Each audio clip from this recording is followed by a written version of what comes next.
पहली बात तो ये आपको स्पष्ट तौर पे कहूं कि सरकार के कहे कि कोई विश्वसनीयता नहीं रह गई है और इस देश में डेमोक्रेटिक नॉर्म्स कितना है उसका हमने किसान आंदोलन के दौरान देखा था।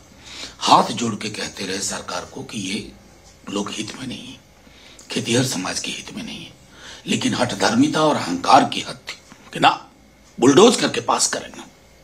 कर दिया बुलडोज, संसद तो चुप बैठ गए, सड़कें खामोश नहीं रही और आपको आंदोलन ने यह सिखा दिया कि फैसले कैसे वापस लिए आते हैं। इसमें भी बेसिक जो माइंड का एप्लीकेशन होना चाहिए था ना, इतना राष्ट्रीय सुरक्षा के दृष्टिकोण से ये बढ़िया योजना है ना, बेरोजगारी से लड़ने की दिशा में जिस योजना को बनाने के बाद आपको मंत्रियों की फौज उतारनी पड़े, सांसदों की फौज उतारनी पड़े और सैन्य अधिकारियों को उतारना पड़े, तो दोष छात्रों युवाओं का नहीं है, दोष आपका है। हालांकि किसी भी तरह की जो हिंसक वारदात हो रही है, घटनाएं हो रही हैं, वो आंदोलन के जिसको मॉरल कंपास को कम कर रही है।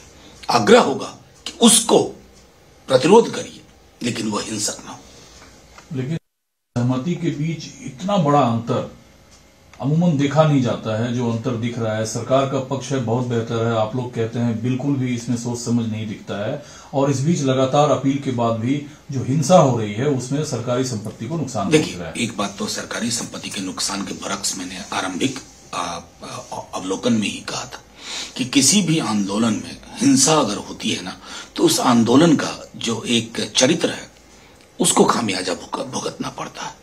लेकिन सरकार और विपक्ष के बीच की ये खाई इस बात की भी द्योतक है कि 8 वर्ष में ऐसा क्या हो गया कि सरकार ने सुनना ही बंद कर दिया। सरकार ये अभी 18 जुलाई से हमारा पार्लियामेंट है, संभवतः क्या सरकार पार्लियामेंट में ठोक बजा करके इस पर फैसला नहीं ले सकती थी? 4 वर्ष की नौकरी, सोशल सिक्योरिटी का कोई गारंटी नहीं, और एक बार जब आपने फैंसी सा एक नाम लेकर के योजना बना दी तो आपको हर 6 घंटे पे उसमें तब्दीलियां करनी पड़ रही हैं। आप लोगों से बयान दिलवा रहे हैं, सैन्य अधिकारियों को प्रेस कॉन्फ्रेंस करना पड़ रहा। कहां ले आए आप इस देश को? आप कल को सत्ता में नहीं भी रहेंगे ना, इस देश को रिपेयर करने में बहुत वक्त लगेगा। आपने इसके मिजाज को कुंद कर दिया। लेकिन